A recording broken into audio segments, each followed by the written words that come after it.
कल हमने गिरिराज जी की उत्पत्ति, गिरिराज जी का महात्म्य श्रवण किया। उसके बाद बड़ी परिक्रमा जैसे हम जाएंगे तो वहाँ पर सारा वल्लभ संप्रदाय का स्थान है, तो उसके रिलेटेड ही हम कथा श्रवण करेंगे। तो जैसे ही हम शुरू करते हैं बड़ी परिक्रमा, तो शुरू में सबसे पहले हनुमान जी है विराजमान वहाँ पर। गिरिराज जी में 4 जगहों पर हनुमान जी विराजमान है। भगवान ने उनको आदेश दिया था भक्तों की हाजिरी बनने के लिए, तो हनुमान जी वहाँ हम जाएंगे तो देखेंगे, दर्शन करेंगे। उसके बाद थोड़ा सा आगे चलने पर एक जगह प्रणाम करके निकलते हैं गिरिराज जी को। फिर यहाँ आगे आके चरणामृत कुंड आता है, जहाँ पर जब ठाकुर जी गिरिराज जी को धारण किए थे तो सारा जल वहीं पर आगे गिरा था। चरणामृत कुंड उसको बोलते हैं। उसके बाद आगे जाते हैं तो वहाँ पर गांव आता है जिसका नाम है आनेर। आनेर गांव क्यों बोलते हैं उसको? जहाँ पर भगवान जब प्रकट हुए, जब ब्रजवासियों ने भगवान को भोग लगाया तो कृष्ण ने बोला था आने ओरे कि लाओ लाओ मैं खाऊंगा सारे भोग। जो इंद्र को देने थे सारे भोग ठाकुर जी ने खा लिए थे। आने ओरे बोला था, उसी गांव का नाम पड़ गया था आनेर। उसी आनेर गांव में ही फिर बाद में कुछ साल पहले, आज से लगभग 600 साल पहले श्रीनाथ जी का प्रगट्य हुआ। श्रीनाथ जी ने भी वहां पर प्रकट होकर के सारे ब्रजवासियों को ऐसे ही बोला था आने ओरे। वहां पर श्रीनाथ जी को भोग लगाया था। माधवेंद्र गोपीपाद जी ने प्रगट्य किया था श्रीनाथ जी का। तो उस प्रगट्य स्थल पर भी हम दर्शन करने जाएंगे। वहीं पर संकर्षण कुंड है, जहां पर जब गिरिराज जी को धारण कर रखा था भगवान ने, तो क्या हुआ था कि ऊपर तो पानी जो है गिरने नहीं दिया। शिव जी का त्रिशूल, भगवान का सुदर्शन चक्र सब ऊपर घूम रहे थे, लेकिन नीचे गड्ढा बनना शुरू हो गया। बहुत तेज वर्षा हो रही थी, तो भगवान ने बलदेव प्रभु की तरफ इशारा किया। कृष्ण ने जैसे ही इशारा किया तो बलदेव प्रभु ने सारे जल का कर्षण कर दिया। कर्षण करके क्या किया, सारे जल को अपनी ओर खींच लिया हल से। तो वहाँ संकर्षण कुंड बन गया। तो वहाँ पर संकर्षण दाऊ जी के दर्शन है, बड़े ही सुंदर दिव्य दर्शन है। दाऊ जी के बहुत बड़े विग्रह हैं वहाँ पर। और वहीं पास में संकर्षण महादेव है, संकर्षण दाऊ जी हैं, जो सारे ही तापों को नाश करने वाले हैं। वहीं पास में ही संकर्षण कुंड के कुंभन दास जी एक संत हुए हैं वल्लभ संप्रदाय में, उनकी समाधि है जहाँ पर उन्होंने प्रवेश किया था लीला में। तो ऐसे करके बहुत सुंदर सुंदर स्थान है। लेकिन आज हमारा जो मुख्य विषय रहेगा वो गोसाई विठलनाथ जी पे ही रहेगा। आज हम विठलनाथ जी की कथा श्रवण करेंगे अभी, क्योंकि गोसाई विठलनाथ जी महाराज जो है, इन्होंने ही ठाकुर जी को बड़े लाड लड़ाए हैं। किनको? श्रीनाथ जी को। तो कैसे इन्होंने सेवा करी, आपको पहले कथा हमने श्रवण कराई थी। वल्लभाचार्य जी को यशोदा मैया जो है वो लाला को बोली, लाला तेरी बाल लीलाओं का दर्शन नहीं कर पाई मैं, अच्छे से आस्वादन नहीं हुआ। 11 साल की लीला है ब्रज की।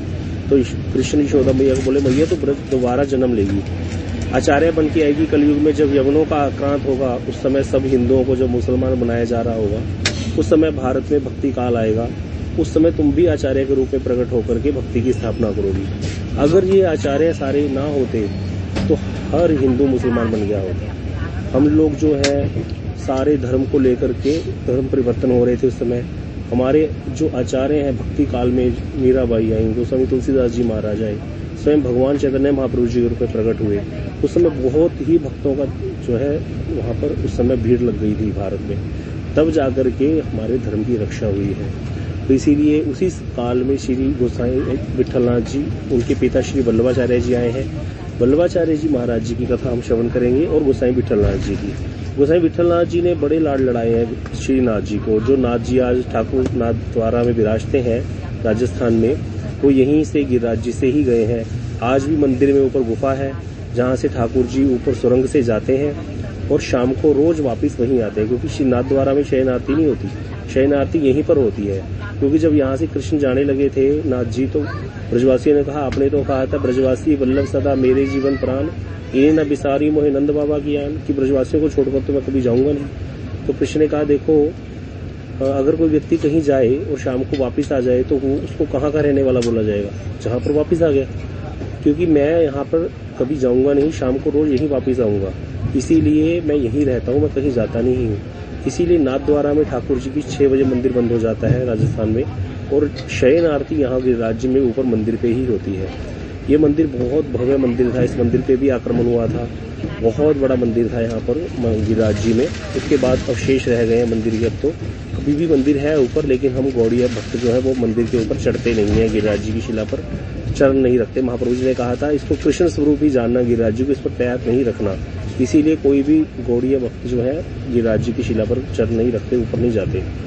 तो यहाँ पर गोसाई जी का भी चरित्र हम सुनते हैं। बड़े पद गा करके ठाकुर जी को सम्यक पद गा करके उठाना, गान करना आज भी वल्लभ संप्रदाय में अपर सेवा है। वल्लभ संप्रदाय के जितने भी ठाकुर हैं वहाँ पर आज भी अपर सेवा जहाँ होती है वहाँ पर जो पुजारी हैं वो हम लोगों को स्पर्श नहीं करेंगे। 3 घंटे पूजा पाठ विधि विधान से अपना नियम करके शुद्धि से वो मंदिर में प्रवेश करते हैं। उसके बाद जब मंदिर में एक बार सेवा करनी शुरू कर दी तो वो बाह्य किसी व्यक्ति से संपर्क नहीं रखेंगे जितने देर ठाकुर जी की सेवा में। अगर गलती से स्पर्श हो गया तो फिर वो दोबारा उनकी पूजा छूट जाती है। फिर 3 घंटे उनको दोबारा लगते हैं शुद्धि करने में, फिर कोई दूसरा व्यक्ति बैठा रहता है पीछे आपस में जो फिर आकर के सेवा संभालेगा। ऐसी अपर सेवा आज भी वल्लभ संप्रदाय में होती है। पहले वृंदावन के जितने ठाकुर हैं ना, सब में अपर सेवा थी। हमारे गौड़िया जितने भी देवालय हैं, गोविंद देव जी, गोपीनाथ जी, मदन मोहन जी, राधा दामोदर, श्याम सुंदर, गोकुलानंद, सब में अपर सेवा ही थी। लेकिन अभी सिर्फ राधा रमन जी को छोड़ करके बाकी सब में अपर सेवा नहीं है। जैसे राधा रमन जी के मंदिर में आज भी अपर सेवा है। अगर आपने कहीं गलती से गोसाई को स्पर्श कर दिया जो वहां अंदर सेवा कर रहे हैं तो फिर वो जो है रोने लग जाते हैं, क्योंकि उनकी सेवा में फिर उनको लगता है हमसे कोई आज गलती हो गई, अपराध हो गया, इसीलिए हमें सेवा से निकाल दिया भगवान ने। ऐसा हमारे एक व्यक्ति से गलती हो गई थी एक बार, उसने आवेश में आके कीर्तन करते करते पुजारी जी के चरण छू लिए थे तो वो रोने लग गए थे, बोले तुमने हमें मार दिया। फिर वो चले गए, सेवा छोड़कर किसी और को आना पड़ा था। तो ऐसे करके अपर सेवा होती है। आज भी वल्लभ संप्रदाय में पद गाकर ठाकुर जी को सुलाया जाता है, पद गाकर ठाकुर जी को उठाया जाता है। बिल्कुल बाल भाव में ठाकुर जी की सेवा की जाती है, लाल लड़ाए जाते हैं ठाकुर जी को, बड़े उत्तम उत्तम नैवेद्य समर्पित किए जाते हैं। रोज नवनीत प्रिया जी इनके एक ठाकुर जी हैं, रोज उनको झूला झुलाया जाता है। हमारे गौड़िया मंदिरों में तो ठाकुर जी को झूलन में ही झूले झुलाए जाते हैं। जब झूला होते हैं सावन के महीने में 15 दिन झूले डलते हैं सावन की तीज के बाद। लेकिन यहाँ वल्लभ संप्रदाय में नवनीत प्रिया जी एक ठाकुर जी हैं इनके, उनको रोज झूला झुलाते हैं। एक दिन की बात है, वल्लभाचार्य जी के पास झूला झुलाने के लिए नहीं था कुछ, किसी ऐसी जगह पे पहुंचे हुए थे तो अपनी पत्नी का दुपट्टा लेकर के उसी को एक हाथ से पकड़ लिया, उनको दूसरा छोर पकड़ा दिया, उसके बीच में नवनीत प्रिया जी को बिठा के झूला झुलाने लगे। ऐसी इनके अंदर लाड़ लड़ाई जाते हैं, ऐसी जो है दिव्य सेवा यहाँ पर की जाती है ठाकुर जी की। तो राग युक्त सेवा है, राग भोग सेवा है। राग भोग का अर्थ क्या होता है?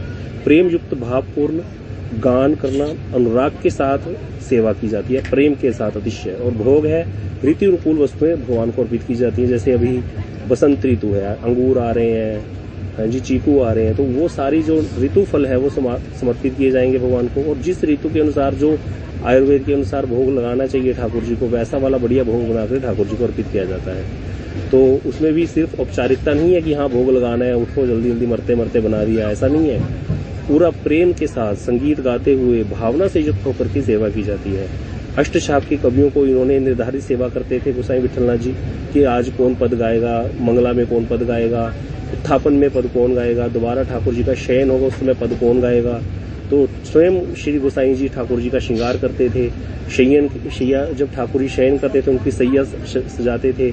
झारी भरने की सेवा कहते हैं ठाकुर जी के पास पानी रखना, तो ये हमारे सभी लोग रखते हैं। घर में ठाकुर होते हैं तो उनके पास पानी का एक गिलास रखा जाता है, चांदी के गिलास में पानी डालकर, या अपने जैसी जिसकी जो है जितना कर सके जितना उस हिसाब से जल रखते हैं ठाकुर जी के पास। तो जैसे माता अपने बालक की ममता से सेवा करती है वैसे ही वात्सल्य भाव से ठाकुर जी की सेवा होती है। तो कहते द्वापर युग में नंद भवन में गोकुल की जैसी शोभा थी ना, वैसी ही शोभा गोसाई विठलनाथ जी के समय में गोकुल की प्रकट हुई है।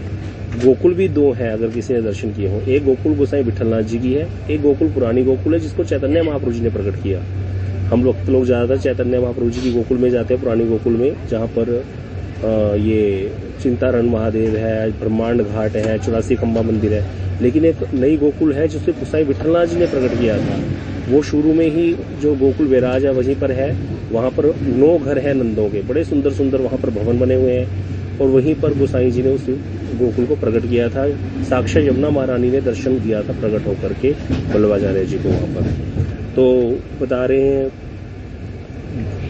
ब्रज के अंदर जो भक्ति स्थापित की वात्सल्य रस की और गोकुल की महिमा जो स्थापित की है वो वल्लभाचार्य जी और इनके पुत्र गोसाई विठलनाथ जी ने की है। बता रहे हैं यहाँ पर कलयुग में दोबारा परिचर्या भक्ति को स्थापित किया। तो देखिए हर संप्रदाय का एक विशिष्ट होता है। 4 संप्रदाय हैं, रामानुज संप्रदाय में आप कभी जाओगे ना, जैसी वो वैष्णव सेवा करते हैं, मानी हुई है वैष्णव सेवा उनकी, वैष्णव सेवा रामानुज संप्रदाय में होती है। इसी प्रकार जो ठाकुर जी की अर्चा सेवा है, विग्रह सेवा है, वो जैसी वल्लभ संप्रदाय में वो कहीं नहीं हो सकती। इतने सुंदर तरीके से ठाकुर जी की बिल्कुल साक्षात, कभी विग्रह नहीं सही थे ब्रजेंद्र नंदन, उनको विजेंद्र नंदन साक्षात कृष्ण मान करके नहीं, जान करके वैसा ही समझ करके बिल्कुल सेवा होती है ठाकुर जी की वहां। तो इसीलिए बता रहे हैं द्वापर जो 4 युगों के 4 धर्म है। क्या श्लोक है? कृते यद ध्याय तो विष्णु त्रेतायाम यजतो मखी द्वापरे परिचर्यायाम कलो तद हरि कीर्तना। की सतयुग में जो गति भगवान का ध्यान करने से प्राप्त होती थी और त्रेता युग में जो गति यज्ञ करने से प्राप्त होती थी, द्वापर में जो गति अर्चा भगवान की पूजा करने से प्राप्त होती थी, अर्चा विग्रह भगवान के विग्रह की पूजा से, कलो तद हरि कीर्तना, कलयुग में वही गति भगवान का कीर्तन से प्राप्त होगी। तो परिचर्या जो है भगवान की अर्चा विग्रह की पूजा, ये द्वापर का नियम है, कलयुग का नियम तो नहीं है। कलयुग में वो द्वापर की परिचर्या को प्रकट कर दिया। द्वापर में जैसे परिचर्या करते थे भक्त लोग, कैसे भगवान के विग्रह की सेवा करनी चाहिए, उस सारी नीति को प्रकट कर दिया कलयुग में वल्लभाचार्य जी ने। समय कलयुग का था, प्रभाव द्वापर जैसा कर दिया। इसको कहते हैं आचार्य। अपने गुरु विल्ल मंगलाचार्य से दीक्षा लिए, विल्ल मंगलाचार्य हुए हैं एक संत। पंढरपुर में विठोबा के दर्शन हेतु पहुंचे थे एक बार वल्लभाचार्य जी। जब पंढरपुर पहुंचे हैं तो इनके मन में पुत्र प्राप्ति की इच्छा आ गई एकदम से। अब ये बड़े हैरान हुए कि मेरे अंदर पुत्र प्राप्ति की इच्छा कैसे आ गई, मैं तो वैरागी हूँ, इन्होंने तो विवाह नहीं कराया था।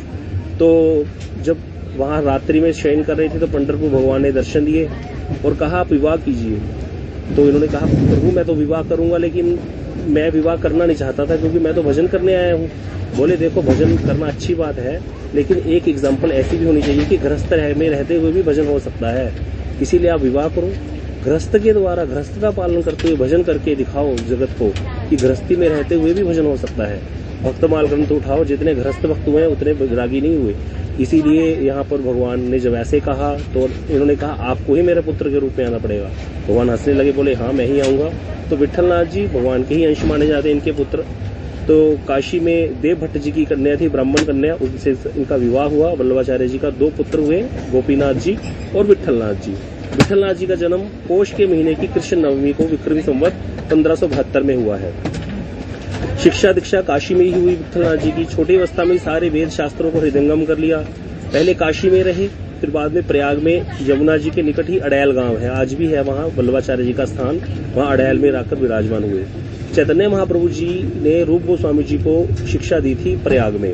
रूप गोस्वामी जी का मिलन हुआ था चैतन्य महाप्रभु से प्रयाग के अंदर। तो वहां पर जब प्रयाग वृंदावन को प्रकाश किया, महाप्रभु जी वृंदावन आए थे, आकर के वृंदावन को प्रकाशित किया, राधा कुंड प्रकट किया, श्याम कुंड प्रकट किया आकर के महाप्रभु जी ने, और वापस चले गए थे। जब वापस गए हैं प्रयाग में रुके थे रास्ते में, वहीं पर रूप गोस्वामी जी और उनके बड़े भाई अनुपम जी के साथ उनकी भेंट हुई थी महाप्रभु जी की। त्रिवेणी के तट है वहां पर, वल्लभाचार्य जी वहां पहुंचे और महाप्रभु जी को देखते ही दंडवत प्रणाम किया वल्लभाचार्य जी ने। जब वल्लभाचार्य जी का महाप्रभु जी से मिलन हुआ चैतन्य महाप्रभु जी से, तो वल्लभाचार्य जी को महाप्रभु जी ने पूछा क्या कृष्ण भक्ति की महिमा है, आप सुनाओ में। बोले एक चंचल बैल और उसके सिर के सींग पर, चंचल बैल कैसा होगा, बोले चंचल बैल के सींग पर जितनी देर तक एक सरसों का दाना खड़ा रह सकता है, महाप्रभु जी ने कहा। जब वल्लभाचार्य जी ने पहले महाप्रभु जी से पूछा आप बताओ कृष्ण भक्ति की क्या महिमा, बोले चंचल बैल के सिर सींग पर एक सरसों का दाना जितनी देर तक खड़ा हो सकता है, महाप्रभु जी कहते, चैतन्य महाप्रभु बोले उतनी देर अगर कोई कृष्ण भजन कर ले तो उसका उद्धार हो जाएगा। कितना समय?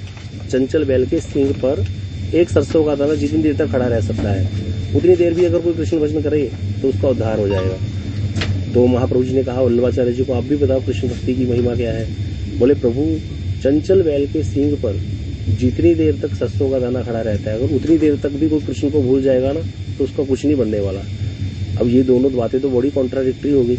एक तो कह रहे हैं कि इतनी देर भी कोई कृष्ण भजन कर ले तो तर जाएगा, और एक कह रहे हैं इतनी देर भी छूट गया भगवान का भजन तो गए भैया, फिर तो माया पकड़ लेगी। तो यहाँ पर बाबा महाराज इसका समाधान करते थे, बोले देखो वो भगवान है चैतन्य महाप्रभु जी, वो तो जीवों को भक्ति की शिक्षा देने आए हैं, आचार्य रूप में आकर कह रहे हैं भैया भजन कर लो, थोड़ा सा भी भजन करोगे कल्याण कर देगा। और यहाँ आचार्य है, आचार्य कभी गलती करने नहीं देते भक्तों को। आचार्य हैं यहाँ पर वल्लभाचार्य जी, वो कहते हैं गुरु हैं, गुरु कभी भी हमेशा शिष्य को ही सिखाएंगे कहीं माया में मत फंस जाना। इसीलिए वो कह रहे हैं इतनी देर भी कृष्ण की विस्मृति नहीं होनी चाहिए, इतनी देर की कृष्ण विस्मृति भी तुम्हारा कल्याण कर देगी। तो इसीलिए दोनों ही बातें सत्य हैं। इतनी देर के लिए भी कृष्ण का स्मरण हो जाए तो भी कल्याण हो जाएगा, क्योंकि चल तो पड़ा ना वो। और इतनी देर के लिए भी कृष्ण को भूल गए तो भैया कुछ नहीं होने वाला। इस तरह से वृंदावन का प्रकाश करके महाप्रभु जब लौटे हैं, वल्लभाचार्य जी उनको अपने घर ले गए। प्रयाग में जब मिले हैं, अड़ैल गांव में अपने घर ले गए, वहां बहुत पूजा सत्कार किया महाप्रभु जी का, चैतन्य महाप्रभु जी का। विठलनाथ जी उस समय बड़े छोटे थे। जब महाप्रभु जी घर में पहुंचे, वल्लभाचार्य जी ने अपनी पत्नी को बोला कि प्रसाद लाओ। तो इनकी पत्नी कहती क्या करूं, अभी प्रसाद तो नहीं है, सिर्फ अमनिया है। अमनिया होता है अनिवेदित, भगवान को भोग नहीं लगा जिसको। तो वैष्णव जन तो अनिवेदित वस्तु नहीं ग्रहण करते, वैष्णव जन तो भगवान को भोग लगा ही खाते हैं। अनिवेदित वस्तु को तो विष्ठा बोला गया। इसीलिए जो लोग चाय पीते हैं भोजन करने वाले, उनके लिए शिक्षा है। कई लोग कहते हैं हम तो चाय पीते हैं, हमारे गुरुजी ने बोल रखा है भाई चाय तो नशा है, चाय के अंदर नशा है, सब बात जानती है, ये सबको पता है, ये साइंस भी प्रूव्ड है। अब नशे वाली चीज भगवान को भोग लग नहीं सकती, तो तुम वैष्णव भोग लगाए बिना खाओगे नहीं। अगर खाओगे तो विष्ठा हो गया, नहीं तो गले में तो कंठी पहनी ही है, जो भी खाओगे भोग अपने आप ही लग जाएगा। अब इसीलिए हम लोग ऐसी वस्तु कैसे दे सकते हैं भगवान को जो निशा है। तो एकमात्र गोड़ी है, और इस्कॉन को छोड़कर के कोई ऐसी जगह नहीं बची जहां पर चाय का सेवन नहीं होता। पहले भारत में कोई चाय पीता नहीं था, अब कोई छोड़ता नहीं है। तो इस तरह से वल्लभाचार्य जी की पत्नी ने कहा उनको कि अभी तो घर में कुछ भी नहीं है, भोग लगा हुआ अनिवेदित है। तो वल्लभाचार्य जी बोले वो तो जानते हैं महाप्रभु जी का तत्व क्या है, तो स्वयं कृष्ण है। बोले कोई बात नहीं, अनिवेदित ही लाओ। यद्यपि महाप्रभु जी कभी भी ऐसे मर्यादा का उल्लंघन नहीं करते थे स्वयं चैतन्य महाप्रभु, लेकिन वहां पर महाप्रभु जी ने अमनिया ही ग्रहण किया और स्वयं ईश्वर का वहां पर सबूत दिया महाप्रभु जी ने। और भक्त भाव में रहने पर भी अधामृत महाप्रभु जी का सबने पाया। वल्लभाचार्य जी ने उचिष्ट ग्रहण किया, सारे परिवार ने उचिष्ट ग्रहण किया। इस तरह से बहुत भाव विभोर रहते थे। जब महाप्रभु जी को वल्लभाचार्य जी लेके जा रहे थे ना अड़ैल, रास्ते में जब नदी वो गंगा जमुना जो पार कर रहे थे वहां पे, तो वहां महाप्रभु जी कितनी बार पछाड़ खा करके गंगा जी और उनको यमुना जी समझ करके गिरने वाले थे बीच में। तो वल्लभाचार्य जी मुश्किल से ही संभाल पाए थे महाप्रभु जी को, क्योंकि उन्होंने ज्यादा दिन महाप्रभु जी को अपने पास रखा नहीं था। वो डरते थे कि इनको कुछ हो ना जाए, तो फिर बहुत मेरे को जो है प्रॉब्लम आ जाएगी। महाप्रभु बार बार भजो कृष्ण कहो कृष्ण लो कृष्ण नाम, कृष्ण माता कृष्ण पिता कृष्ण धन परान, ये कीर्तन किया महाप्रभु जी ने। वल्लभाचार्य अद्भुत रसों को प्रकट किया। बड़े सुंदर महाप्रभु जी का वल्लभाचार्य जी के घर में एक वहां पर राघवाचार्य नाम के एक भक्त भी महाप्रभु जी से मिलने आए थे। बड़े तत्व वहां पर प्रकट किए हैं चैतन्य महाप्रभु जी ने। तो ये सारी कथाएं कभी फिर समय आएगा तो हम करेंगे आगे। अब जब महाप्रभु जी पुरी लौटे थे तब फिर दोबारा वल्लभाचार्य जी महाप्रभु जी को मिलने पुरी में गए थे। वहां गदाधर पंडित श्री राधा जी के जो अवतार है उनके साथ महाप्रभु जी वल्लभाचार्य जी का संग हुआ था, और उनकी कृपा से ही वल्लभाचार्य जी के अंदर वात्सल्य रस से माधुर्य रस में प्रवेश हुआ था। पहले वल्लभाचार्य जी तो यशोदा मैया ही है, यशोदा मैया के अवतार, इसीलिए ये वात्सल्य रस में ही ठाकुर जी की सेवा करते थे। लेकिन श्री गदाधर पंडित के संग से इनके अंदर माधुर्य भाव आया था। जगन्नाथ यात्रा करा के उसके बाद दोबारा वापस लौट आए थे प्रयाग में। फिर इन्होंने ब्रज की यात्रा की।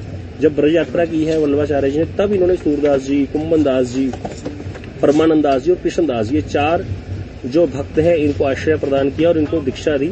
इनके यहाँ पर दीक्षा देने को बोलते हैं ब्रह्म संबंध कराना। ब्रह्म मतलब भगवान, भगवान से संबंध करा देना। तो वल्लभ संप्रदाय में दीक्षा मतलब ब्रह्म संबंध हो गया।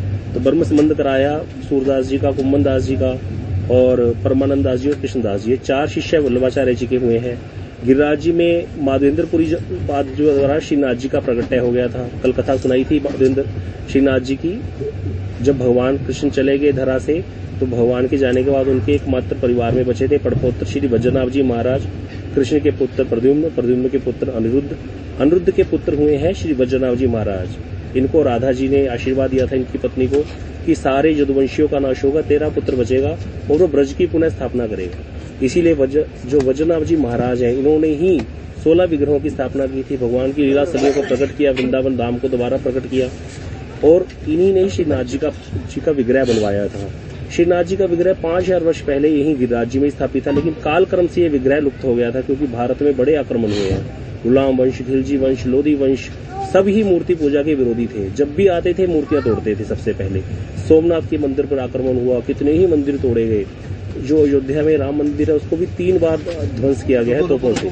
तो इसी प्रकार ये जो यहाँ पर विग्रह था, ये गिरिराज जी की तलटी में ही था श्रीनाथ जी का, किसी को पता नहीं था। एक संत हुए श्री आज से 650 साल पहले श्री माधवेंद्रपुरी पाद जी। माधवेंद्रपुरी पाद जी अयाचक वृत्ति के संत थे, किसी कुछ मांगते नहीं थे। गिरिराज जी में गोविंद कुंड पे रहकर भजन कर रहे थे। 3 दिन से कुछ खाया नहीं था। ठाकुर जी बाल रूप में आए, बोले बाबा तुम मांगने ना जाए, कुछ मांगता क्यों नहीं है, 3 दिन से भूखो बैठे हो। बोले तेरे को कैसे पता लाला मैं भूखो बैठे हूँ। बोले मेरी मैया यहाँ से निकली थी, बोली बाबा भूखो बैठे हो, जाके दूध दिया, तो ये दूध पी ले और मांगने चला जाया कर। ये ब्रजवासी यहाँ बहुत अच्छे हैं, कुछ ना कुछ खाने को दे देते संतों को, इसीलिए भूखा मत रहा कर। तो माधवेंद्रपुरी पाजी हंसने लगे। मोहिनी सी वो देख रहे हैं कृष्ण की, लेकिन समझ नहीं पा रहे। भगवान तो जो अब ना चाहे कुछ जान सकता है उनको। अब ठाकुर जी दूध देके चले गए। माधवेंद्रपुरी पाजी ने दूध पिया, उनको तंद्रा सी आई थोड़ी। जैसे ही थोड़ा सा तंद्रा आई तो उनको ठाकुर जी दर्शन दिए। बोले माधवेंद्रपुरी मैं कब से तुम्हारी प्रतीक्षा कर रहा था, मेरे को वजन आपने स्थापित किया था। अब मैं कितने ही सालों से यहाँ एक गिरिराज जी की तलहटी में विराजमान हूँ, कांटे जंगड़ में मैं फंसा हुआ हूँ, मुझे वहां से बाहर निकालो और मेरी दोबारा स्थापना करो।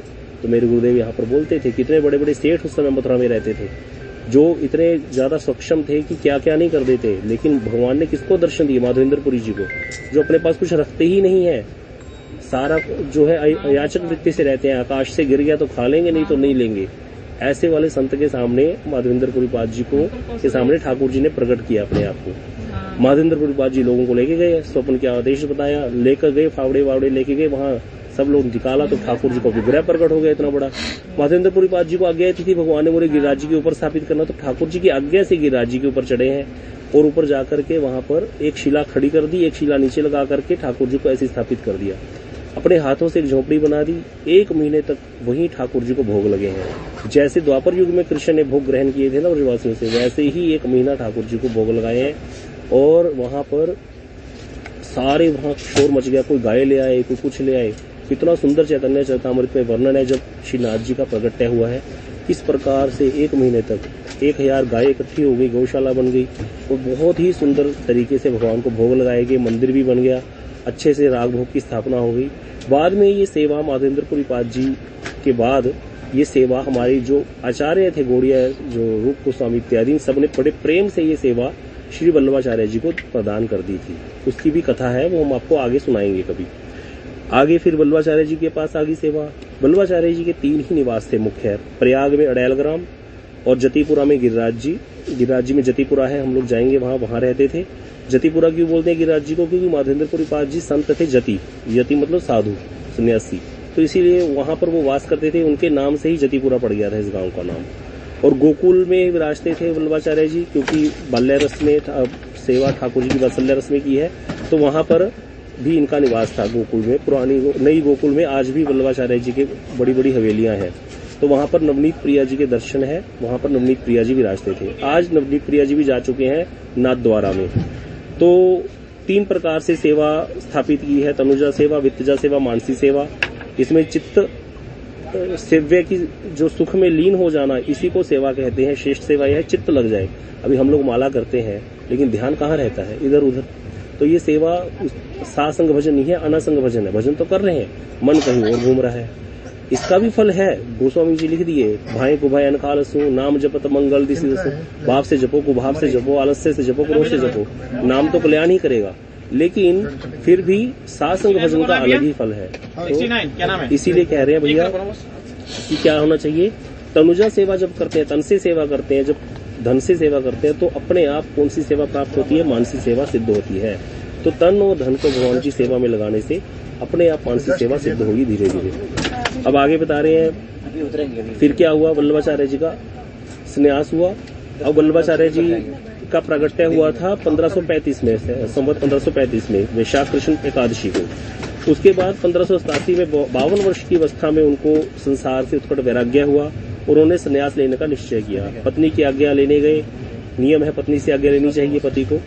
तो उस समय गोसाई जी की आयु 15 साल की थी, विठलनाथ जी के उनके जो पुत्र थे। पत्नी ने रोकने का प्रयास किया, लेकिन ये अपने निश्चय पर दृढ़ रहे। कथा ये आती है कि एक बार इनके घर में आग लग गई। जब आग लग गई तो सब लोग बाहर आ गए, तो इनकी पत्नी ने कहा आप घर से बाहर निकल जाओ, आप अपने घर से बाहर निकले, क्योंकि आग लग चुकी थी। तो इन्होंने उसी को आज्ञा समझ लिया कि इन्होंने कह दिया मुझे घर से बाहर निकलने के लिए, और जब कहा कि घर से आग लगी है बाहर निकल जाइए, तो ये बाहर निकल आए और उसके बाद जो है सीधा काशी पहुंचे। काशी में जाकर के नारायण इंद्र तीर्थ नाम के एक संत थे, उनसे जाकर के दंडी संन्यास ग्रहण किया और वहां पर हनुमान घाट पर काशी में रहने लगे। संन्यास के कुछ दिन बाद ही हनुमान घाट पर इन्होंने शरीर त्याग कर दिया वल्लभाचार्य जी ने। जब वल्लभाचार्य ने शिर त्याग किया, इनके शिर से एक ज्योति निकली और ज्योति निकल करके आकर के आकाश में आते हुए गिरिराज जी में आज भी एक स्थान है जतिपुरा में, उस शिला है, वहां पर एक दंडवती शिला है, उस शिला में आकर के ज्योति समा गई। तो जितने भी ये हुए हैं गोसाई विठलनाथ जी, इनके पुत्र वल्लभाचार्य जी के और अष्टछाप के कवि, ये सशरीर गिरिराज जी में ही समा गए।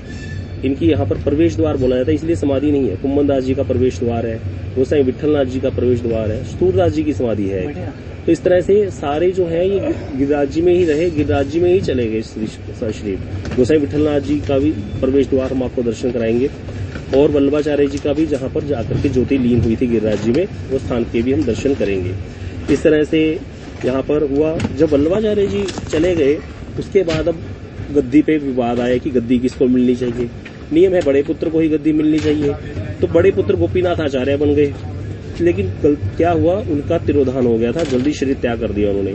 अब उनके जो आगे पुत्र थे उनका नाम था पुरुषोत्तम, वो भी छोटे थे, तो सर्वसम्मति से विठलनाथ जी को आचार्य बना दिया, आचार्य पद पर उठा दिया।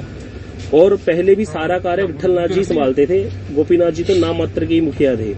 अब क्या हुआ कि बड़े भाई की जो पत्नी थी उसने क्या किया, अपने पुत्र को वो गद्दी पर बैठाना चाहती थी पुरुषोत्तम को, तो उसने क्या किया, उस समय कुछ विवाद हुआ और संप्रदाय दो भागों में विभाजित हो गया। कुछ लोग तो उनकी पत्नी के पक्ष में हो गए और कुछ लोग जो है गोसाई विठलनाथ जी के पक्ष में थे।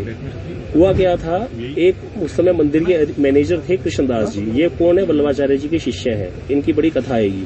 ये बड़े तेज तरार थे, भक्त तो बहुत बड़े थे लेकिन बड़े तेज तरार थे। कई लोगों में बड़ी मैनेजमेंट स्किल्स होती है, तो इनके अंदर बहुत मैनेजमेंट स्किल्स थी। हाँ को ना कर दे, ना को हाँ कर दे। अब इन्होंने कुछ ऐसी गेम करी कि गोसाई विठलनाथ जी की सेवा बंद करवा करके उनकी पत्नी के जो उनके बड़े भाई के पुत्र थे पुरुषोत्तम, उनको गद्दी पे बिठा दिया और गोसाई जी की ड्यूटी की सेवा भी बंद करवा दी। उनको मंदिर में आना ही बंद करवा दिया। इस बात से गोसाई जी जो है बड़े ही आघात हुए थे, क्योंकि जो गोसाई जी थे उनको इस बात से दुख नहीं था कि मेरे को गद्दी नहीं मिली, लेकिन जो उनको ठाकुर जी के दर्शन बंद हो गए, इस चीज में उनको बड़ा विरह हुआ। आज भी गोसाई विठलनाथ जी का विरह का स्थान है गिरिराज जी में। हम जाएंगे परासोली गांव में, जहां पर उनकी विरह की बैठक है। 6 महीने तक गोसाई जी वहां रहकर विरह किया। ठाकुर जी का दर्शन नहीं होते थे, डोडी सेवा बंद थी, इसीलिए वहां पर ठाकुर जी को पत्र लिख करके भेजते थे। वहीं पर आज भी पुष्प वाटिका है जहां से पुष्प जाते हैं ठाकुर जी की सेवा के लिए। तो जब पुष्प जाते थे तो जैसे प्रेमिका अपने प्रेमी को पत्र भेजती है ना, तो उस पुष्पों की टोकरी में पत्थर डाल के रख देते थे। तो ठाकुर जी चुपचाप को पत्थर निकाल करके पढ़ लेते थे श्रीनाथ जी और उसको खा जाते थे कि किसी को पता न चल जाए। सौभाग्यक्रम से कुछ पत्थर उसमें से बच गए थे, जिनसे ग्रंथ प्रकाशित हुआ जिसका नाम है नव विज्ञप्ति। वो आज भी संप्रदाय में है विरह का स्वादन करने के लिए। तो इस तरह से यहाँ बता रहे हैं, वहां विप्रलंब की बैठक है। विप्रलंब का अर्थ होता है विरह। तो वहीं सूरदास जी भी विराजते थे परासोली गांव में। वहीं पर रह करके सूरदास जी ने ठाकुर जी की लीला के 1.25 लाख पद लिखे हैं। तो 1.25 लाख पदों में सूर सागर नामक ग्रंथ प्रकाशित किया सूरदास जी महाराज जी ने वहां पर, और वहीं पर सूरदास जी ने शरीर त्याग कर दिया था। वहां सूरदास जी की भी समाधि है, हम लोग दर्शन करेंगे, परासोली गांव जाएंगे। ये सब बड़ी परिक्रमा के ही स्थान है। श्रीनाथ जी की एक भीतरिया थे रामदास नाम के, जो सेवा करते थे, रसोई बनाते थे ठाकुर जी की। वो गोसाई जी से उनका बड़ा प्रेम था। जब गोसाई जी यहाँ पर रहते थे, कहाँ, परासोली गांव में विप्रलंब में थे, विरह में रहते थे। जब उनकी ड्योढ़ी की सेवा बंद थी उस समय वो आकर के वहां पर गोसाई जी ने अन्न जल त्याग कर दिया था, सिर्फ दूध ग्रहण करते थे। तो ये रामदास नाम के भीतरिया आकर के मिलने आते थे गोसाई जी को, उनका बड़ा प्रेम था। तो इनके हृदय में तो बड़ा विरह था भगवान के लिए, बड़ा रोते थे श्रीनाथ जी के दर्शन नहीं होते, लेकिन किसी को शिकायत कोई नहीं की इन्होंने। जो कहना था श्रीनाथ जी को ही कहते थे। और रामदास जी जो है प्रतिदिन प्रसाद का दोना लेकर इनके लिए आते थे। और गोसाई जी रोते रहे तो इस प्रसाद को ग्रहण करते थे ठाकुर जी के उच्चिष्ट को। जब वापस जाते तो पुष्पमाला के अंदर बीच में से एक श्लोक लिख करके ठाकुर जी को भेज देते, जिसमें अपने दर्शन की जो व्याकुलता उनके अंदर हो रही थी कि मैं दर्शन नहीं कर पा रहा, उसको व्यक्त करते थे। श्लोक को ठाकुर जी के चरणों में रख दिया जाता था, कभी कभी ठाकुर जी उसको ग्रहण भी कर लेते थे। ऐसे ही चलता रहा। श्रीनाथ जी भी बड़े व्याकुल थे इनके। एक दिन इसके पीछे कहते कुछ कारण था, इस लीला के पीछे क्यों कारण था, देखो, कृष्ण रास में अंतर ध्यान हो गए। क्यों? क्योंकि गोपियों की विरह वेदना का रस लेने के लिए, जब विरह होता है तभी मिलन का आस्वादन होता है। गुरुदेव इसको समझाते थे, किसी व्यक्ति की, गरीब व्यक्ति की लॉटरी लग गई 1 करोड़ रुपए की, कितना खुश होगा, नाश्ता घूमता फिरेगा, एकदम से वो खो जाए, फिर कैसे व्याकुल हो जाएगा। बिल्कुल जैसे मछली बिना जल के छटपटाती है, वैसे छटपटाहट होगी। और दोबारा फिर मिल जाए तो उसको कितनी ज्यादा शांति मिलेगी और कितना सुख मिलेगा। और उसकी जो प्रेम था उस 1 करोड़ रुपए की लॉटरी के पीछे और भी ज्यादा बढ़ जाएगा, उसकी साफ संभाल और भी ज्यादा बढ़ जाएगी। विरह जो होता है वो क्या करता है, मिलन के आस्वादन को और ज्यादा बढ़ा देता है, प्रेम को और पुष्ट करता है। तो इसी पुष्ट करने के लिए, प्रेम को और मिलन के आस्वादन को बढ़ाने के लिए ठाकुर जी ने ये लीला करी थी। अब एक दिन रामदास जी ने ठाकुर जी से निवेदन किया, प्रभु कुछ करो, विठलनाथ जी तो बड़े ही व्याकुल हैं। गोसाई जी ठाकुर जी उत्तर देने लगे, उनसे कहना मेघ तो समय पर ही बरसेगा। भाई अब आज आप कोई कहे गर्मी है, लेकिन वर्षा तो वर्षा ऋतु में ही होगी। तो ठाकुर जी ने बोल दिया मेघ तो समय पर ही बरसेगा। गोसाई जी ने इसके उत्तर में लिखा, प्रभु मेघ तो समय पर ही बरसेगा, लेकिन चातक अपनी रटक कैसे बुला दे। चातक क्या करता है, चातक पक्षी पता है किसी को, वो सिर्फ स्वाति नक्षत्र का ही जल पीता है। जितनी मर्जी वर्षा होती रहे लेकिन वो जल नहीं ग्रहण करता, पीहू पीहू पीहू की रट लगाए रहता है। जो स्वाति नक्षत्र हो उसमें बारिश हो और उस समय फिर जो जल निकलता है उसको ही वो ग्रहण करता है, अदरवाइज वो भूखा मर जाएगा, प्यासा मर जाएगा, लेकिन पिएगा नहीं, पानी नहीं पिएगा। इस तरह से कहा कि उसके रटते रहने में ही उसके प्रेम की सार्थकता है, रट घटाने में उसके प्रेम की हानि है। विठलनाथ जी प्रतीक्षा करते रहे। इधर अकबर का उस समय काल था। अकबर को, मुगल सम्राट अकबर जो थे, उनके जो 9 रत्नों में बीरबल जो थे वो बल्लो संप्रदाय से दीक्षित थे। तो बीरबल गोसाई विठलनाथ जी को बहुत मानते थे। लेकिन ये बात गोसाई जी को तो पता ही थी कि मेरे हाथ में है बीरबल, तो लेकिन उन्होंने फिर भी बीरबल से जाके कुछ कहा नहीं। किसी के द्वारा बीरबल को पता चला, उसने सारी बात बताई अकबर को। अकबर ने फिर क्या किया, जो है उनको कृष्णदास जी को जेल में डाल दिया और सारी ड्यूटी की सेवा इनके लिए खुलवाई और गोसाई जी को कहा कि आप मंदिर में प्रवेश कीजिए। जो गोसाई जी को पता चला कि कृष्णदास जी को जेल में डाल दिया गया, तो गोसाई जी ने प्रण कर लिया जब तक कृष्णदास जी बाहर नहीं आएंगे तब तक और मुझे आज्ञा नहीं प्रदान करेंगे, क्योंकि वो मैनेजर हैं। उनकी उस सेवा को, क्योंकि वो मेरे बल्लवाचार्य जी उनको रखे गए थे मैनेजर, मैं उस सेवा में उनको वंचित नहीं कर सकता। जब तक वो मुझको आज्ञा नहीं प्रदान करेंगे तब तक मैं ड्यूटी में जाऊंगा नहीं। जब कृष्णदास जी को ये बात पता चली कि यद्यपि मुझे तो अकबर ने जेल में कर दिया था, लेकिन गोसाई जी का ऐसा कहना, तो बड़े ही लज्जित हुए, आकर के क्षमा मांगी गोसाई जी से और दोबारा जाकर के गोसाई जी ने फिर सेवा संभाली है।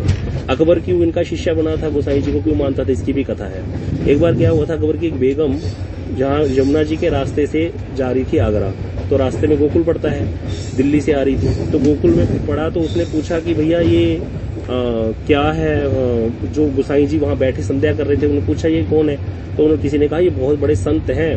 बोली अच्छा, तो उसने जाकर प्रणाम इत्यादि किया और कहा कि मुझे कोई ऐसा मंत्र ताबीज दे दो जिससे मेरा पति मेरे वश में हो जाए। उनकी बड़ी बेगम है लेकिन वो मेरे वश में हो जाए।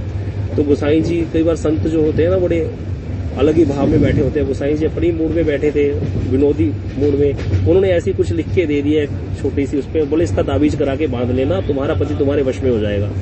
उसने ऐसे ही किया, अकबर उसके वश में हो गया। सारे दरबार में चर्चा फैल गई, तो सब कहने लगे ये तो कहीं गई थी, वहां गोकुल में गई थी, किसी बाबा से कुछ ताबीज करवा के आई है, कुछ जादू टोना करवा के आई है। अब चर्चा होने लगी तो अकबर को भी पता चल गया कि ऐसे करके हुआ है, तभी ऐसी बात हो गया। तो अकबर ने वो ताबीज खुलवाया तो उस पर लिखा था, जंत्र मंत्र और तंत्र को भूल करो ना कोई, पति कहे सो कीजिए वह आप ही वश में होए।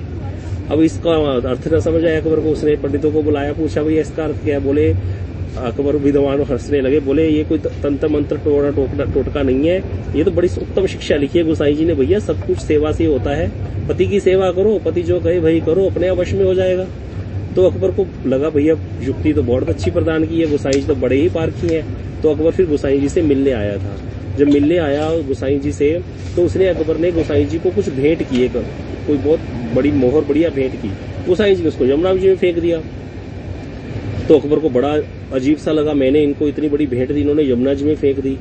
तो अकबर शाम को आकर दोबारा गोसाई जी को बोला, मुझको ना वो चाहिए थी जानबूझ के, कि बाद में पता चला था अकबर को कि उन्होंने फेंक दी, तो उनकी मेरे को दिखाओ, तो मुझको वैसी दोबारा बनवानी है। गोसाई जी समझ गए ये मेरी परीक्षा लेना चाहता है। गोसाई जी ने यमुना जी में छलांग लगाई और वहां पर अशर्फियों के ढेर लगा दी। बोले देखो राजन, तुम अपनी वाली ही चूज करना, इसमें उससे भी बढ़िया बढ़िया अशर्फियां गोसाई जी ने प्रकट कर दी थी यमुना जी से, और अपनी ही चूज करना, नहीं तो तुम्हारा नाश हो जाएगा।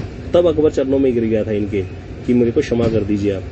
अब फिर क्या हुआ, उसने इतना प्रभाव पड़ा गोसाई जी का, उसने पट्टे पे गोकुल की सारी जमीन लिख दी थी, फरमान जारी किया था गोकुल में गोसाई जी की गायें कहीं भी चरें, उनको कोई रोक टोक नहीं होगी। बहुत सारी भूमि प्रदान करी गिरिराज जी में भी, और घोड़ा दिया बहुत बढ़िया है, जिस पर बैठकर गोसाई जी गुजरात और बंगाल तक की यात्रा करते थे। जितना भी प्रचार वल्लभ संप्रदाय का हुआ वो गुजरात में हुआ। आप देखना गुजराती लोग ही श्री नाथद्वारा में अब जाओगे वहीं मिलेंगे, और जतीपुरा इत्यादि में बड़ी परिक्रमा में आपको गुजराती भक्त बहुत दिखेंगे, क्योंकि ये सारा प्रचार गोसाई जी ने जाकर स्वयं किया है गुजरात में। बाद में इनके ही आचार्य शिष्यों ने जाकर वहां बहुत प्रचार किया है। अब बता रहे हैं कि सारा जब उनके पास सेवा आ गई गोसाई जी के पास, तो फिर तो बहुत ही प्रकार से ठाकुर जी के साथ लाल लड़ाए हैं। गोसाई जी का विवाह हुआ थे 7 पुत्र हुए हैं, 4 पुत्रियां हुई हैं। 7 पुत्रों से 7 परंपराएं आज भी चल रही हैं। 7 विग्रहों की सेवा प्रदान की अपने 7 पुत्रों को। आज भी मथुरा में घर है जिसको सतगढ़ा मोहल्ला बोलते हैं। वहां 7 घर गोसाई जी के लिए बनवाए थे उनके पुत्रों के लिए, जहां पर एक समय पर श्री नाथ जी भी जाकर के वहां विराजे थे। क्या हुआ था, श्री हमारे जो गौड़िया आचार्य हैं, रूप गोस्वामी, सनातन गोस्वामी, इनके मन में बहुत इच्छा थी श्री नाथ जी के दर्शन करने की। लेकिन क्या करें, श्री नाथ जी के दर्शन कर नहीं सकते, क्योंकि माधवेंद्रपुर जी ने प्रकट करके श्री नाथ जी को कहां स्थापित कर दिया था, गिरिराज जी के ऊपर। अब गिरिराज जी के ऊपर नहीं चढ़ने की आज्ञा है, तो इसीलिए बड़ा दुखी होते थे। तो भगवान तो भक्तवत्सल है, भगवान ने मंदिर में हमला करवाने की घोषणा करवा दी। अफवाह फैल गई मंदिर में हमला होगा, यवन हमला करेंगे, और ठाकुर जी को रात ही रात में मथुरा में ले आए इनके पुत्रों के घर में, सतगढ़ा मोहल्ले में।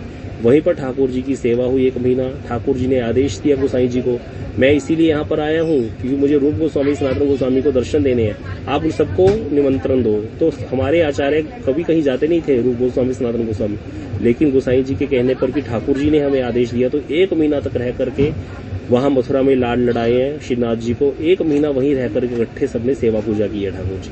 तो इतना प्रेम होता था पहले आपस में। अभी आजकल तो संप्रदाय के नाम पर भी इतना भेदभाव फैला हुआ है। गौड़िया निबारकिया को नहीं देखेगा, निबारकिया इनको नहीं देखेगा, वो उसकी टांग खींचेगा, उसकी, इतना भेद सब बटे पड़े हैं। तो इसीलिए पहले ऐसे नहीं था, भावपूर्ण सेवा होती थी, क्योंकि सब लोग की कहनी और कथनी एक थी, और एक ही जगह पर एक ही तात्पर्य से प्रेम के कारण ही सब लोग जुड़े हुए थे भगवान के। अब बता रहे हैं कि गोसाई जी कैसे ठाकुर जी ने लाल लड़ाए। बड़ा सुंदर वर्णन है कि एक बार ठाकुर जी को दूध का भोग लगा रहे थे। जब दूध का भोग लगाया तो ठाकुर जी ने 1 घूंट पिया और शेष छोड़ दिया बाकी।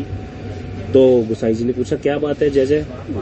बोले दूध में मिश्री अधिक हो गई है। ठाकुर जी बोले। तो दूसरी बार फिर दूध को उठाया, गर्म किया। दूध ऐसी ठाकुर जी को भोग नहीं लगता, पहले उठाया जाता है दूध को, फिर उसको फेंटा जाता है, फिर उसमें मिश्री मिलाई जाती है, फिर फेंट करके दोबारा ठीक ठाक करके, ज्यादा गर्म भी नहीं ज्यादा ठंडा भी नहीं, वैसा रखा जाता है ठाकुर जी को दूध। फिर कम मिश्री डाली। जब इतना करके इतनी देर बाद, आधे घंटे बाद दूध रखा, ठाकुर जी 1 घूंट पी के फिर बोले अब की बार मीठा कम डाल दिया। तीसरी बार गोसाई जी ने दूध गर्म किया अच्छे से, अब की बार मिश्री नहीं डाली, अलग अलग रख दी, मिश्री अलग रख दी और दूध अलग रख दिया। तो ठाकुर जी बोले ये क्या कर दिया? नाथ जी बोले कभी कहते हो कम कर दिया, कभी कहते हो ज्यादा कर दिया, अपने स्वाद के अनुसार मिला करके पी लो। तो ठाकुर जी बोले मुझको तो दूध में मिश्री मिलानी आती नहीं है। तो गोसाई जी बोले जब मिश्री मिलानी आती नहीं है तो इतनी बात क्यों करते हो? कभी कहते हो कम है, कभी कहते हो ज्यादा है, जैसा दे दिया पी लो। तो सुनकर के ठाकुर जी बालक की तरह हंस दिए और बाहें फैला ली और गोसाई जी से लिपट गए। ऐसे लाड़ ठाकुर जी ने इनके साथ लड़ाए हैं। एक बार क्या हुआ, ठाकुर जी की शैया लगा रहे थे। अब वैभव की तो बहुत वैभव था गोसाई जी के समय गोकुल में, गिरिराज जी में। बहुत दिव्य दिव्य बिछौने, सुंदर सुंदर चादरें। ठाकुर जी बच्चा करते हैं ना, जैसे ये वाली चादर पे ही सोऊंगा। छोटे बच्चे को देखना कैसे मचलते हैं। छोटे बच्चे जिस कपड़े को पहनना चाहे वही पहनते हैं, चाहे वो पुराना हो, वो फिर रोने लग जाते हैं। तो इसी प्रकार ठाकुर जी करने लग गए। जिन माताओं ने बच्चों का पालन किया उनको पता होगा। ठाकुर जी कहे मुझे तो ये वाली चादर बिछाओ, फिर थोड़ी देर बोले नहीं ये नहीं वो वाली बिछाओ। ऐसे करते करते 1.5 घंटा निकाल दिया। अब जाने लगे तो ठाकुर जी ने हाथ पकड़ लिया। जब बिछा दी लास्ट, बोले आप भी मेरे साथ सो जाओ। मुझे यशोदा मैया के साथ सोने में, गोद में सोने में ही सुख मिलता है।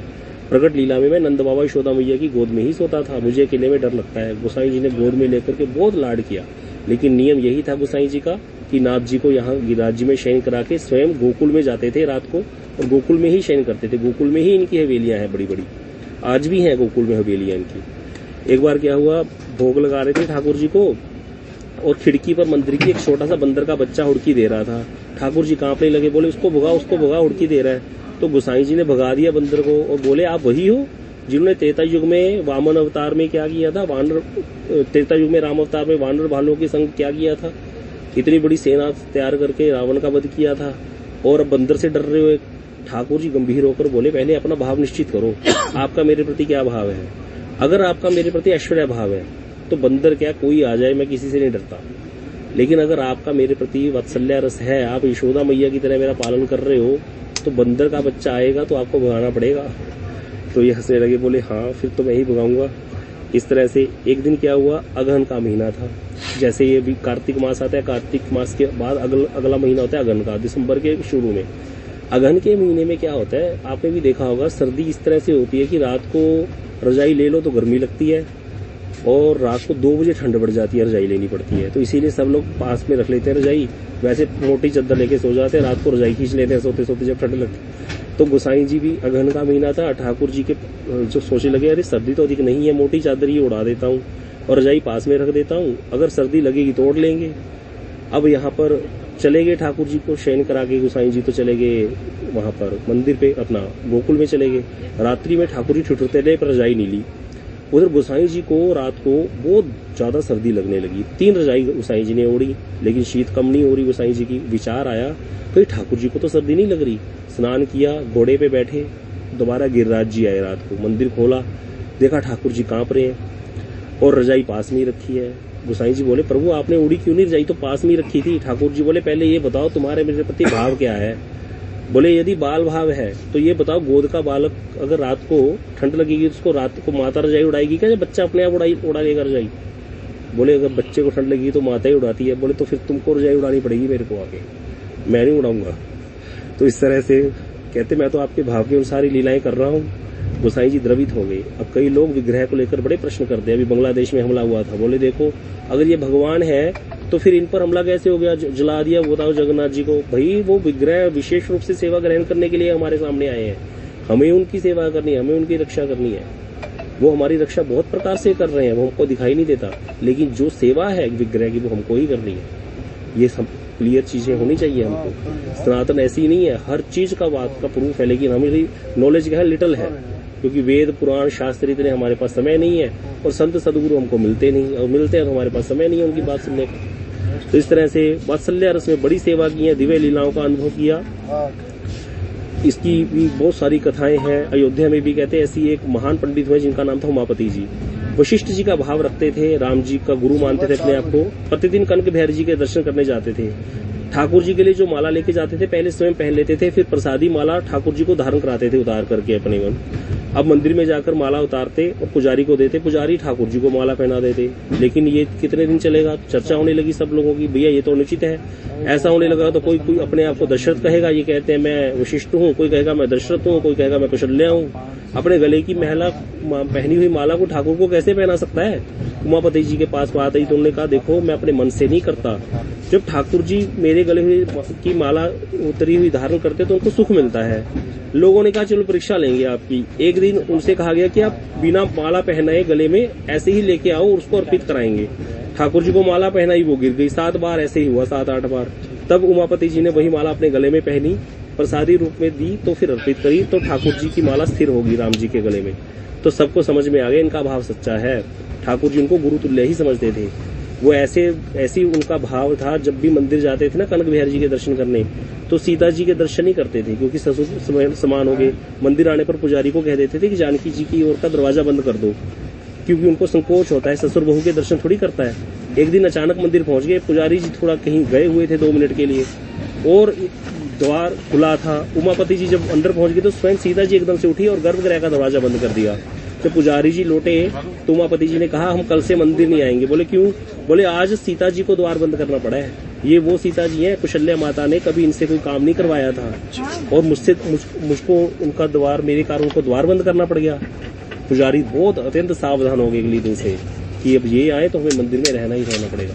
तो ऐसी जो भावपूर्ण सेवाएं हैं ऐसी भी होती हैं, लेकिन ये बहुत ऊपर के जगत की बातें हैं। लेकिन ये नहीं है कि ये सब नहीं है। एक अवस्था ऐसी भी आती है जब भाव राशि इतनी पहुंच जाती है किसी की। अब यहाँ पर अष्टछाप की कीर्तनों की नियुक्ति की विठलनाथ जी महाराज जी ने, जिनको अष्टछाप के संत कहा जाता है। सूरदास जी सबसे पहले, दूसरे कुंभन दास जी, परमानंद दास जी, कृष्णदास जी, गोविंद दास जी, चतुर्भुज दास जी, छीत स्वामी जी और नंददास जी अष्टछाप के कवि हुए हैं। ठाकुर जी को पद गाना, राग ऋतु के अनुसार पद गा करके सेवा करना, श्रीनाथ जी को प्रसन्न करना इनका कार्य था। एक बार क्या हुआ, ठाकुर जी की भोग की थाली में तिनका आ गया। एक तिनका जब ठाकुर जी की भोग थाली में आ गया तो ये बड़े दुखी हो गए और बोले मैं सेवा छोड़ करके संन्यास ग्रहण कर लूंगा। आज तिनका आया है, कल कंकर आ जाएगा। सबने बहुत समझाया लेकिन माने नहीं। बोले सोचे कि पहले एक बार ठाकुर जी के दर्शन कर लूं। ठाकुर जी बोले विठलनाथ जी को जब दर्शन करने गए, बोले अगर आप संन्यास लोगे, ठाकुर जी बोले तो मैं भी संन्यास लूंगा। कहते आपके बिना मुझे सब सूना लगेगा। ठाकुर जी बोले, इनका हृदय पिघल गया और तब से ठाकुर जी को हृदय से लगा लिया और सेवा में बड़ी सावधानी रखने का संकल्प सबको दिया। इतनी यहाँ पर अपरस में इतने ध्यान से सेवा आप चलना, हम दर्शन कराएंगे आपको। ऐसे स्थान है गिरिराज जी में जहाँ इतने भाव से सेवा होती है, वहाँ कोई भी फालतू चीज प्रवेश नहीं कर सकती। आज भी अपरस में सेवा है संप्रदाय में। श्रीनाथ जी का वैभव बहुत बड़ा था। यहाँ पर आरती स्वयं करते थे गोसाई जी, कहीं भी होंगे आरती स्वयं करेंगे। आज भी गोसाई स्वरूप वल्लभ कुल में आज भी ठाकुर जी की आरती गोसाई स्वरूप जो है ना वही करते हैं और कोई आरती नहीं कर सकता। जैसे हमारे मंदिरों में तो होता है ना कि चलो कोई बिजी है पुजारी तो किसी ब्रह्मचारी को बोल दिया आरती कर दो। इनके यहाँ ऐसे नहीं है। जो ठाकुर जी की सेवा जो आरती करेंगे वो जो गोसाई स्वरूप है वही आरती करेंगे ठाकुर जी की। बड़ा वैभव अद्भुत था। सेवा के साथ साथ अन्य वैष्णव के साथ बड़ा प्रेम था। गौड़ी आचार्यों के साथ बहुत प्रेम था। हमारे रघुनाथ दास गोस्वामी जी के साथ तो गोसाई विठलनाथ जी का बड़ा ही प्रेम था।